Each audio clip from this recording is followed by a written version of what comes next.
الحمد لله وكفى وسلام على عباده الذين اصطفى أما بعد قد قال الله تعالى أعوذ بالله من الشيطان الرجيم بسم الله الرحمن الرحيم لقد من الله على المؤمنين إذ بعث فيهم رسولا قال تعالى في موضع آخر لا وربك لا يؤمنون حتى يحكموك فيما شجر بينهم صدق الله العظيم. عزیزان محترم، خصوصاً عزیز نوجوانوں، ربیع الاول شروع ہے. ربیع الاول ہجری مہینوں کے اعتبار سے تیسرا مہینہ ہے اور اس مہینے کے اندر جہاں بہت سے نیک کام اور اس دنیا کو نور ہدایت اللہ تبارک و تعالی نے عطا کیا ہے، وہیں اس مہینے کے اندر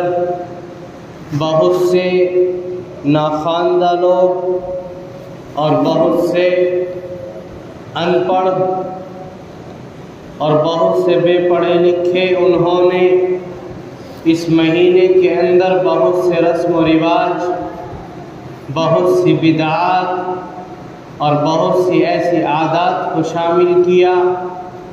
جو اس مہینے کے اندر نہیں ہونی چاہیے. ربیع الاول کا مہینہ آتا ہے، ہر ایک کے سامنے یہ بات دوڑتی ہے کہ ربیع الاول کا مہینہ آخر اس کو کیا اہمیت ہے اور اس مہینے کو اتنی دھوم دھام سے کیوں منایا جاتا ہے. کہیں ایک طرف عید میلاد النبی کے نام سے محفلیں سجائی جاتی ہیں تو کہیں جلسے اور جلوس نکالے جاتے ہیں، کہیں اس مہینے کے اندر جھنڈوں کو لہرایا جاتا ہے تو کہیں ہرا گنبد بنا کر کے اور اس کو گاڑی پر رکھ کر کے محلے اور گلیوں کے اندر ایک جلوس نکالا جاتا ہے اور اس بات سے دعویٰ کرتے ہیں کہ ہاں ہم آپ صلی اللہ علیہ وسلم کے امتی ہیں اور آپ کے دن کو منانے والے ہیں. آؤ میں آپ کو یہ باتیں بتلاؤں. اس سے پہلے قرآن کریم کی ایک آیت ہم دیکھتے ہیں. اللہ تبارک و تعالی نے قرآن کریم کے اندر ارشاد فرمایا لَقَدْ مَنَّ اللَّهُ عَلَى الْمُؤْمِنِينَ إِذْ بَعَثَ فِيهِمْ رَسُولًا کہ اللہ تبارک و تعالی نے اس کائنات کے اوپر انسانوں کو جتنی نعمتیں دی ہیں ان نعمتوں کے اندر سب سے عظیم نعمت اللہ نے انسان کے اوپر جتنے احسانات کیے ہیں ان احسانوں میں سب سے عظیم احسان اللہ نے انسان کے اوپر اپنا جتنا فضل کیا ان تمام فضلوں کے اندر ایک عظیم فضل اللہ کا یہ ہے کہ اللہ اپنے نبی کو محمد الرسول اللہ صلی اللہ علیہ وسلم کو ایمان والوں کے لیے مبعوث فرماتے ہیں. اللہ نے فرمایا لقد من اللہ علی المؤمنین اذ بعث فیہم رسولا کہ اللہ نے احسان کیا ہے ایمان والوں کے اوپر کہ انہی میں سے ان کا ایک رسول بنا کر کے بھیجا. اللہ نے انسان کو بہت سی عظیم نعمتیں عطا فرمائی ہیں جس کا انسان شکریہ ادا کرنا چاہے تو پوری زندگی اس کا شکریہ ادا نہیں کر سکتا، لیکن خالق کائنات نے کہیں بھی اپنی نعمتوں کا احسان نہیں جتلایا. جب اللہ اپنے نبی کو بھیجتے ہیں اور اپنے نبی کو اس دنیا کے اندر مبعوث فرماتے ہیں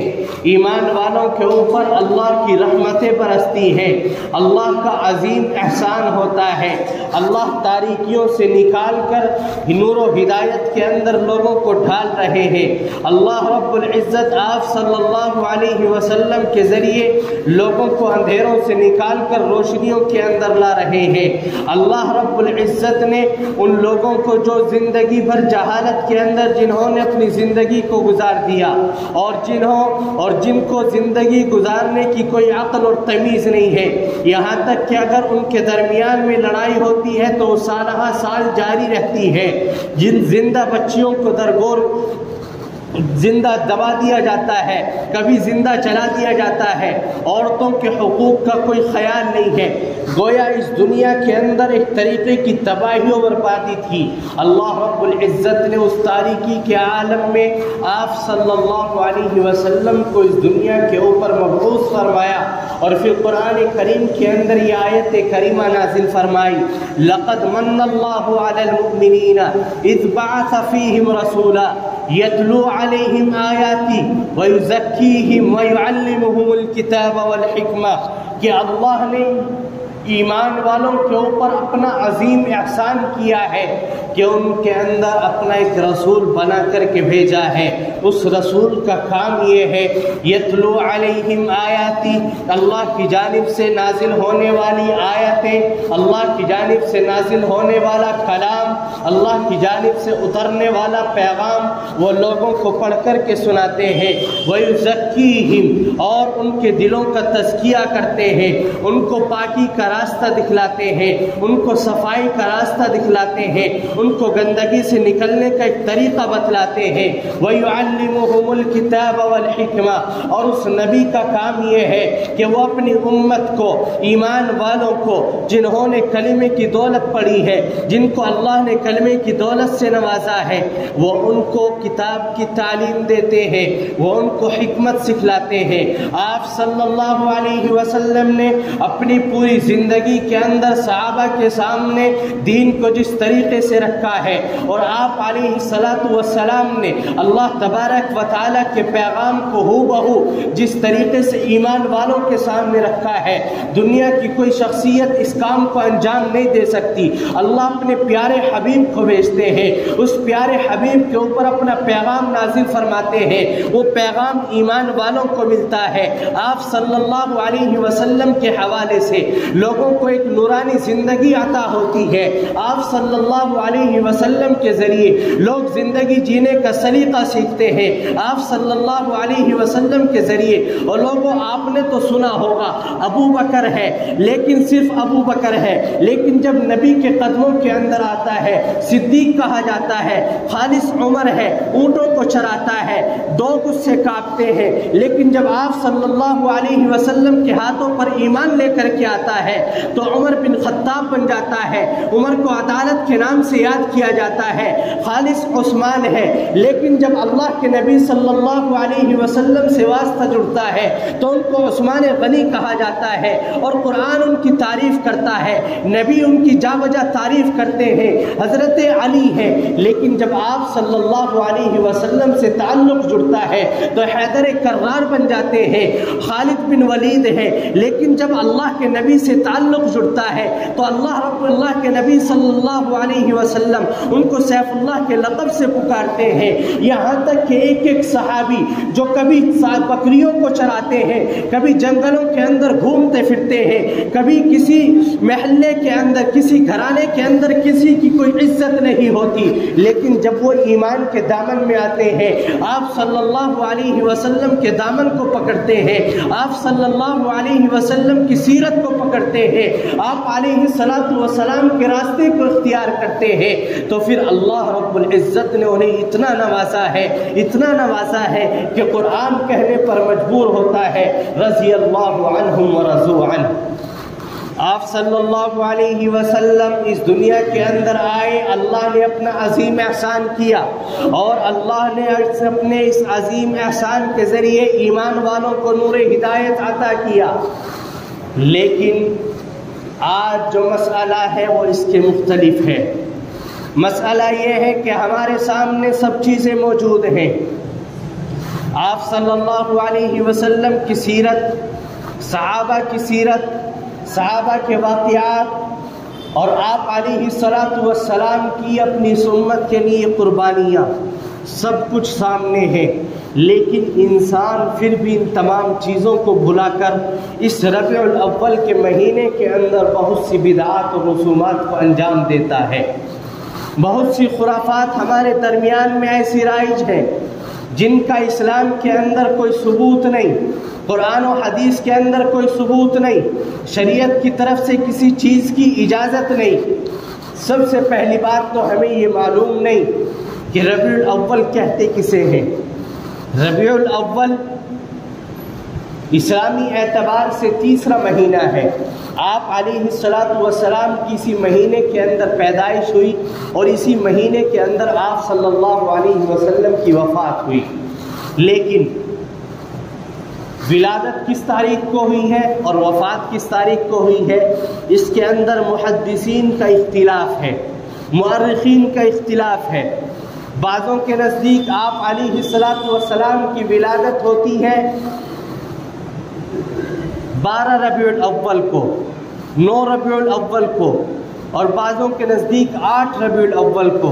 لیکن محققین نے لکھا ہے کہ راجح قول یہی ہے کہ 8 ربیع الاول کو آپ علیہ الصلاۃ والسلام کی ولادت ہوئی ہے۔ اب وفات کے سلسلے میں بھی بہت سے اقوال آتے ہیں، 2 ربیع الاول، 8 ربیع الاول، 9 ربیع الاول۔ راجح قول اس کے اندر آتا ہے کہ 12 ربیع الاول کو آپ علیہ الصلاۃ والسلام کی وفات ہوئی ہے۔ لیکن اب بات یہ ہے کہ ہمیں کرنا کیا ہے۔ 12 ربیع الاول ہمیں منانا ہے، اس مہینے کے اندر ہمیں خوشیاں منانی ہیں، عید کے طور پر منانا ہے، یا اس مہینے کے اندر جلسے جلوس نکالنے ہیں، اپنے گھروں کے اوپر جھنڈے لگانے ہیں، یا ایسی محفلوں کے اندر شامل ہونا ہے۔ اس چیز کو سمجھنے کی ضرورت ہے۔ آپ علیہ الصلاۃ والسلام اس دنیا کے اندر آئے ہیں، اللہ نے اپنا فضل کیا، ایمان والوں کے لیے اپنے پیارے نبی کو مبعوث کیا۔ اس کے بعد آپ صلی اللہ علیہ وسلم کو 40 سال کے بعد جب نبوت عطا کی جاتی ہے اور اللہ کا کلام، اللہ کا پیغام اترنا شروع ہوتا ہے اور ایمان والوں کا ایک سلسلہ شروع ہوتا ہے،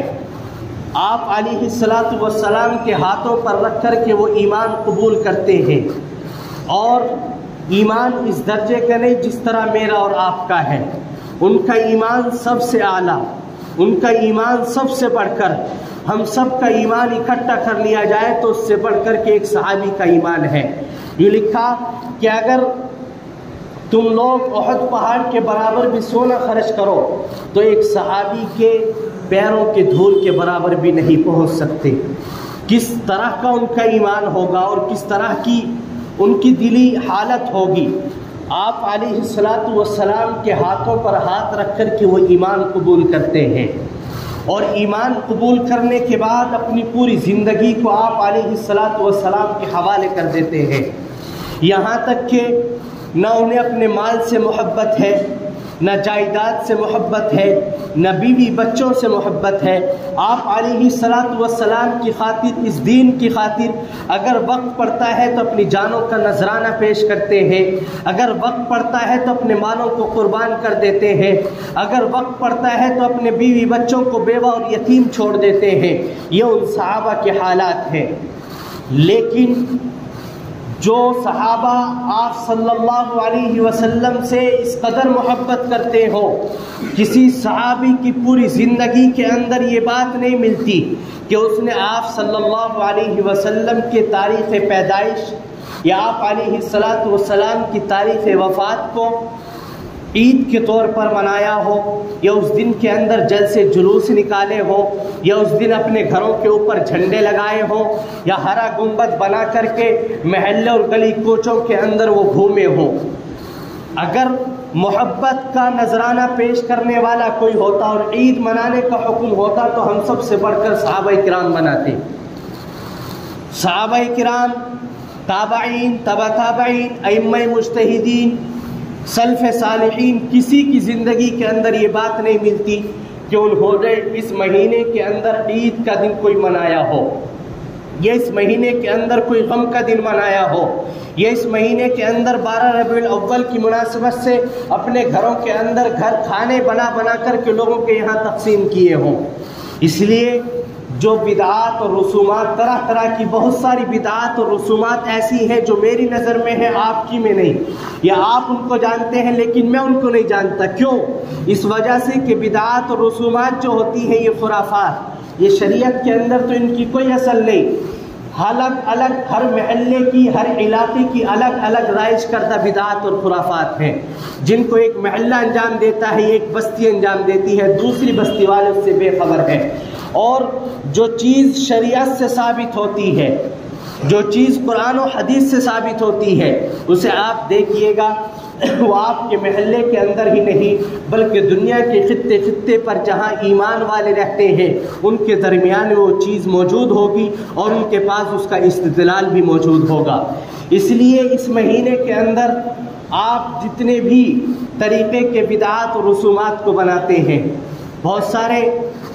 لوگ شیرینی تقسیم کرتے ہیں، بہت سارے لوگ کھانا بنا کر کے تقسیم کرتے ہیں، پورا سال پڑا ہے آپ کتنے خیرات کرنا چاہتے ہیں، کتنا کھانا کھلانا چاہتے ہیں، لیکن اسی ایک دن کو منتخب کرنا اور اسی کے اندر منع ہونے کے باوجود تمام کاموں کو انجام دینا، یہ ہماری شان کے خلاف ہے، ایمان والوں کی شان کے خلاف ہے۔ ایمان کا تقاضا یہ ہے کہ شریعت کے اندر جس چیز کی اصل موجود ہو آپ اس کو اختیار کریں، جس چیز کی اصل موجود نہ ہو اور آپ کو شک و شبہ ہو تو آپ اس کو ہرگز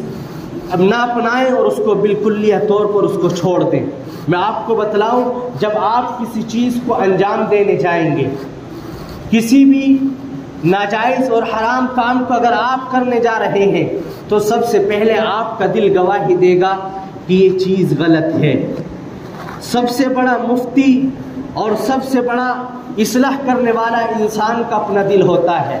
انسان نماز چھوڑتا ہے لیکن اس کا دل کہتا ہے کہ نہیں، نماز چھوڑنا غلط بات ہے، لیکن پھر بھی چھوڑتا ہے۔ چوری کرتا ہے، دل منع کر رہا ہے کہ چوری کرنا غلط کام ہے، لیکن پھر بھی کرتا ہے۔ اسی طرح بدعات اور رسومات کو، خرافات کو انجام دیا جاتا ہے۔ بعد میں جب پوچھا جاتا ہے کہ آپ کو معلوم نہیں تھا تو کہتے ہیں کہ نہیں معلوم نہیں تھا۔ معلوم تو تھا لیکن معلوم کیا نہیں اور اس کے اوپر عمل نہیں کیا۔ اس لیے لوگوں، جب تمہارا دل کہے کہ یہ بات غلط ہے اور تمہیں اس کے اندر شک و شبہ ہو جائے تو سب سے پہلے آپ راہ اختیار کرو مسئلہ پوچھنے کی۔ اگر کسی چیز کے اندر شک و شبہ ہوتا ہے تو آپ پہلے جاننے والوں سے، اپنے علماء سے، اپنے حفاظ سے اور قراء سے جن سے آپ کا رابطہ ہے، جو مسائل کو جانتے ہیں، آپ ان سے جا کر کے رابطہ کریں اور اس کے بارے میں معلوم کریں۔ اگر شریعت کے اندر واقعتاً وہ چیز موجود ہو تو آپ اس کو انجام دیں، ورنہ اس طرح کی تمام باتوں سے اپنے آپ کو بچائیں تاکہ آنے والی نسلوں کے اندر سے ہمارے اندر ہونے والی خرافات اور بدعات جو آج کل چل رہی ہے، اللہ رب العزت ان کو بھی ختم کر دے۔ اللہ تعالیٰ مجھ اور آپ کو عمل کی توفیق نصیب فرمائے۔ وآخر دعوانا الحمد للہ رب العالمین۔